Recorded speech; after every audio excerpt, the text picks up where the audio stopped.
নমস্কার বন্ধুরা, গল্পকথার আসরে আজকের নতুন গল্প কবিগুরু রবীন্দ্রনাথ ঠাকুরের রচিত আব্দুল মাঝি। আব্দুল মাঝি ছুঁচল তার দাড়ি, গোঁফ তার কামানো, মাথা তার ন্যাড়া। তাকে চিনি, সে দাদাকে এনে দিত পদ্মা থেকে ইলিশ মাছ আর কচ্ছপের ডিম। সে আমার কাছে গল্প করেছিল, একদিন চৈত্র মাসের শেষে ডিঙিতে মাছ ধরতে গিয়েছে। হঠাৎ এলো কাল বৈশাখী, ভীষণ তুফান, নৌকা ডোবে ডোবে। আব্দুল দাঁতে রশি কামড়ে ধরে ঝাঁপিয়ে পড়ে জলে, সাঁতরে উঠল চড়ে, কাছি ধরে টেনে তুলল তার ডিঙি। গল্পটা এত শিগগির শেষ হলো, আমার পছন্দ হলো না। নৌকাটা ডুবল না, অমনিই বেঁচে গেল, এ তো গপ্পই নয়। বারবার বলতে লাগলুম, তারপর? সে বললে, তারপর সে এক কাণ্ড, দেখি এক নেকড়ে বাঘ, ইয়া তার গোঁফ জোড়া। ঝড়ের সময় সে উঠেছিল ওপারে গঞ্জের ঘাটের পাকুড় গাছে। দমকা হাওয়া যেমনি লাগলো, গাছ ভেঙে পড়ল পদ্মায়।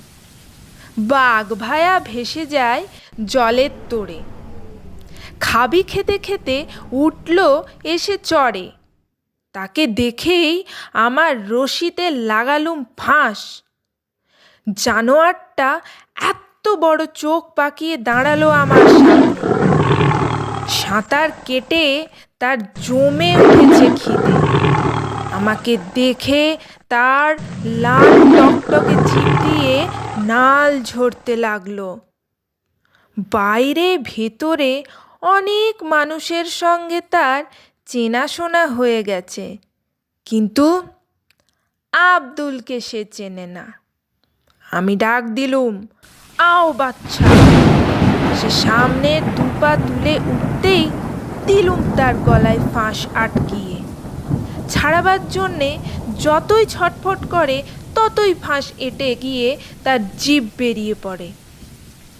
এই পর্যন্ত শুনেই আমি ব্যস্ত হয়ে বললুম, আব্দুল, সে মরে গেল নাকি? আব্দুল বললে, মরবে, তার বাপের সাধ্যি কি? নদীতে বান এসেছে, বাহাদুরগঞ্জে ফিরতে হবে তো। ডিঙির সঙ্গে জুড়ে বাঘের বাচ্চাকে দিয়ে গুণ টানিয়ে নিলেম, অন্তত 20 ক্রোশ রাস্তা। গোঁ গোঁ করতে থাকে, পেটে দিই দাঁড়ের খোঁচা। 10-15 ঘন্টার রাস্তা 1.5 ঘন্টায় পৌঁছিয়ে দিলে। তারপরেকার কথা জিজ্ঞেস করো না বাবা, জবাব মিলবে না।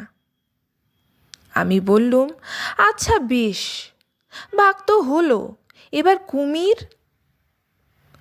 আব্দুল বললে, জলের উপর তার নাকের ডগা দেখেছি অনেকবার। নদীর ঢালু ডাঙায় লম্বা হয়ে শুয়ে সে যখন রোদ পোহায়, মনে হয় ভারী বিচ্ছিরি হাসি হাসছে। বন্দুক থাকলে মোকাবিলা করা যেত। লাইসেন্স ফুরিয়ে গেছে, কিন্তু মজা হলো, একদিন কাঁচি বেদেনি ডাঙায় বসে দা দিয়ে বাখারি চাঁচছে, তার ছাগলছানা পাশে বাঁধা।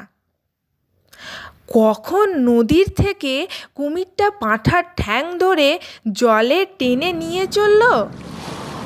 বেদেনি একেবারে লাফ দিয়ে বসলো তার পিঠের উপর, দা দিয়ে ওই দানব গিরগিটির গলায় পোঁচের উপর পোঁচ লাগালো।